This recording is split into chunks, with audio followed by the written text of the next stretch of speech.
You see me, I'm looking at my little clicker because I'm not used to using a clicker.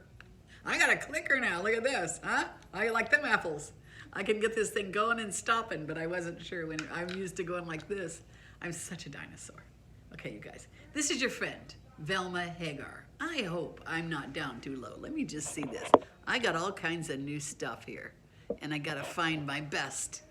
I think that's perfect, huh? Okay. You know how I told you I'm going to show you things that I love, Well, you all know I'm a coffee drinker, right? But I have to tell you this. I love teapots. Go figure. I never drink tea, hardly. I won't say never. On a cold night, I might make a pot of tea, but mostly it's coffee. So this is just an inexpensive little teapot, but you know how I love birds. And of course my kitchen's in black, white, and gray, so this went. So teapots. And interestingly, I found little cups. They didn't come with it, but they sure match it. And this I can have my coffee in because it's basically a coffee mug or a tea mug. So, okay, that's the things I love, one of them. Now, here's looking at you, kid.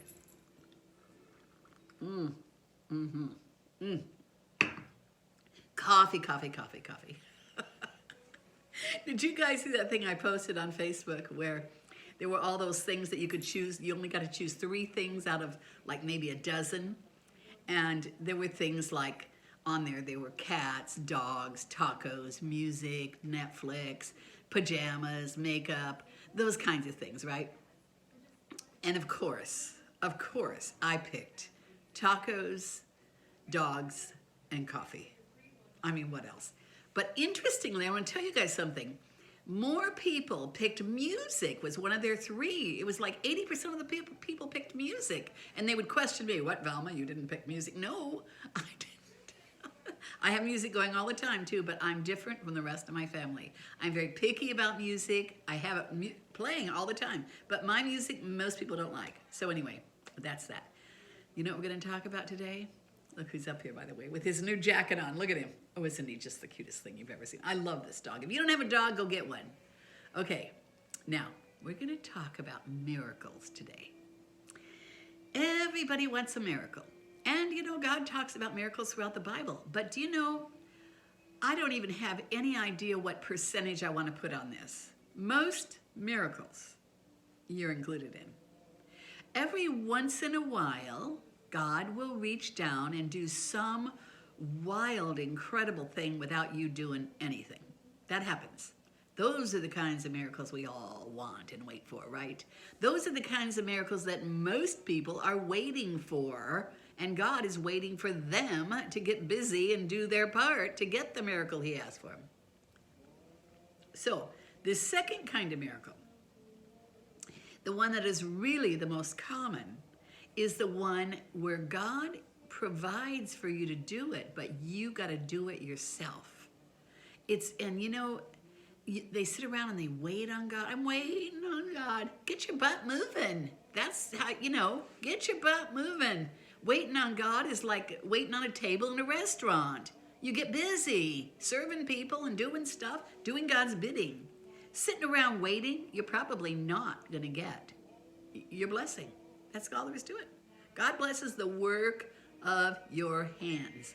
And most miracles come through the work of your hands. Got it? You know, it's so interesting. Faith without works is dead. And you know, Christians quote that all the time, and yet I have never in my life seen more people who sit around and wait for God. Well, you know, I haven't got a job. I'm praying and waiting for God to drop the right one in my lap. God rarely drops it right in your lap. And if He does, there's always a caveat attached that you need to do something to make it work. I think this is one of my pet peeves with Christians.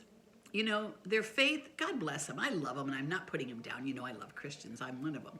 But that waiting on God, and then if you do go out and do something, they actually sometimes will degrade you. You know, you need to wait on God. Just pray, and God will do that. God will fix that. No, like right now with our politics, just pray. Praying is wonderful, but praying should have some kind of a follow-up action. You pray, ask God, and then get out there and get it done. I'm such a believer in that. Now, it's wonderful, like I said, to have God drop something, some surprise in your lap where you didn't have to do anything. That's what happened to me when I married Phil Otterman. Oh my God, talk about a surprise. I'm just going to tell you quickly this story. I had been single for like 25 years. And I think some of you have heard it, some of you haven't. And I always wanted a husband in the beginning, after my children's father left when I was 35. But I finally got to an age, like at 50, where I said, you know what? I don't need a husband. I'm fine without one. I had everything in my life going, and even though I had always longed for this perfect marriage, that later I realized is almost impossible to have, but I ended up with one. But I have to tell you, so what happened was when I was 59, I hear that one of my best friends from high school, he was married to my other best friend, and I was their maid of honor at their wedding, and I loved both of them, and she died. And so, to make a long story short, I was comforting him, and I fell madly in love with this guy. This was the biggest miracle. I knew that God had done this because I hadn't done one thing to make this happen. I mean, nothing, zippo. And so the surprise, I do love those kinds of miracles. And I have to tell you, they do happen.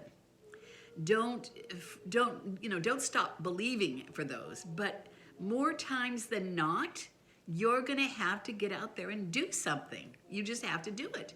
And while you are doing it, God will direct you to those places where it may seem like all of a sudden something happened.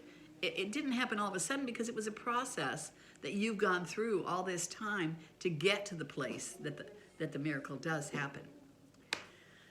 I hope I explained that right. Because I really got hold of it the other day and went, wow, 2 kinds of miracles. There are 2 kinds of miracles. Don't just expect one kind. Look for both. Now, there's a little button down there that says subscribe. I want you to hit it. Hit that little button. You see, I mean, this has been a chug. Let me tell you something.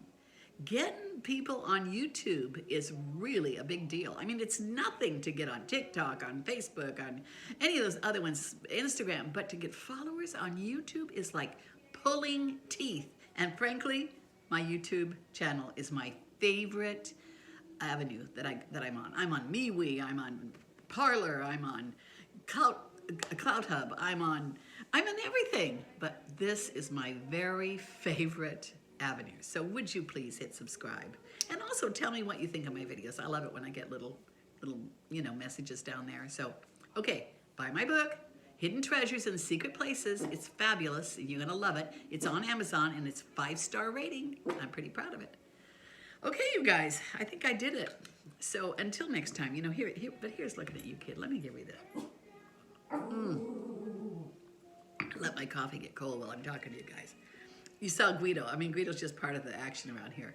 Okay, you guys, until next time, this is Velma Hagar, bidding you a blessed day and reminding you to don't sit around waiting for the miracle. Get your buns moving and God will create one. Let's see if this works. Bye.